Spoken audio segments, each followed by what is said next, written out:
3 நாள் எடுக்க முடிஞ்சு 2 நாள் ஜீவியாச்சு. இப்போ 6வது நாள் கலசம் கட்ட போகிறோம். கலசத்தை கழுவியாச்சு. இனி இந்த பழைய கயத்தெல்லாம் மாற்றணும்.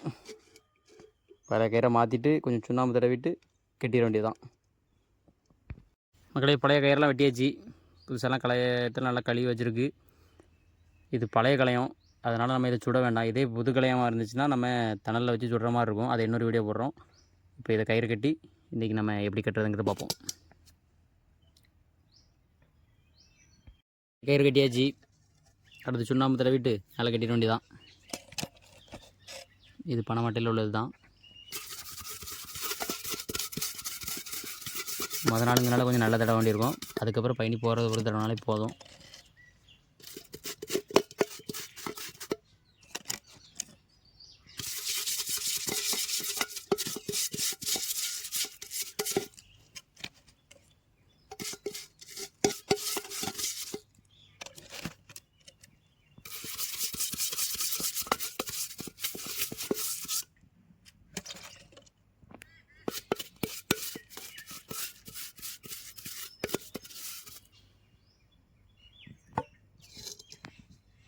அவ்வளோதான் மக்களே, தடவையாச்சு. இனி அப்படி கட்டிட வேண்டியதான்.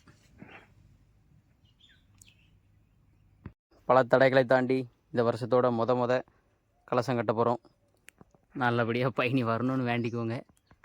பார்க்கலாம் எவ்வளோ பயணி இருக்குது அப்படின்னு. நாளைக்கு தெரிஞ்சிடும். எப்படியும் நாளைக்கு கம்மியாக தான் இருக்கும், இருந்தாலும் பார்ப்போம் ஆர்வமாக. நல்லா வந்தாச்சு. பனையை சீவிட்டு கட்டி பார்த்துருவோம்.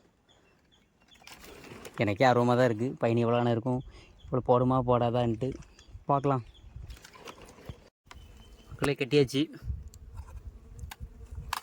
ஃபஸ்ட்டு களையும்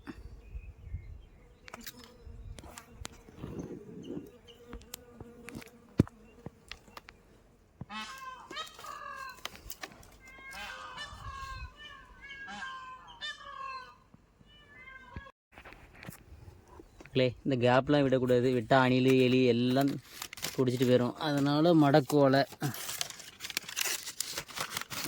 இப்போ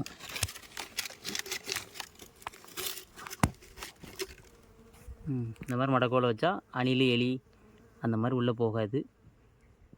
பார்ப்போம் சாயந்தரம் எவ்வளோ பயணி இருக்குன்ட்டு.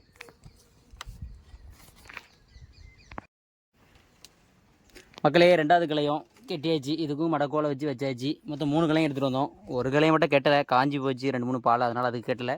இதில் ஒரு களையும் இருக்குது, அப்புறம் இதில் ஒரு களையும் கட்டியிருக்கோம். மொத்தம் 2 களையும் இருக்குது. பார்க்கலாம், நாளைக்கு சாயந்தரம் சீவும் போது தெரியும். அப்புறம் நாளைக்கு எவ்வளோ பயணி இருக்குன்னு பார்க்கலாம். பாய் மக்களே.